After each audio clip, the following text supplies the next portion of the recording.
আজকে মাংসগুলোকে ভেজে চিকেন কষা করব। বেরেস্তা কয়েকটা ভেজে নেব। বেরেস্তাগুলো ভাজা হয়ে গেছে, তুলে নিচ্ছি।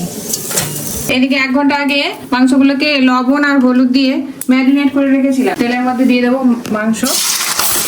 মাংসগুলো ভাজা হয়ে গেছে, এবার নামিয়ে নেব।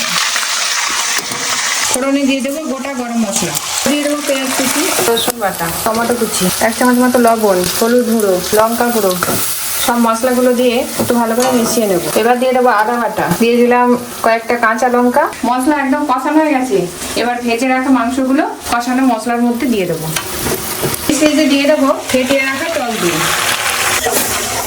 কালো জিরে, ধনে, মৌরি, এলাচ, লবঙ্গ আর দারচিনি একসঙ্গে গুঁড়ো করে রেখেছি 2 চামচ মতো এই মাংসের মধ্যে দিয়ে দিলাম। মাংসটা কষানো হয়ে গেছে, দিয়ে দেবো 1/2 চামচ মতো গরম মশলা গুঁড়ো। রেডি হয়ে গেছে চিকেন কষা।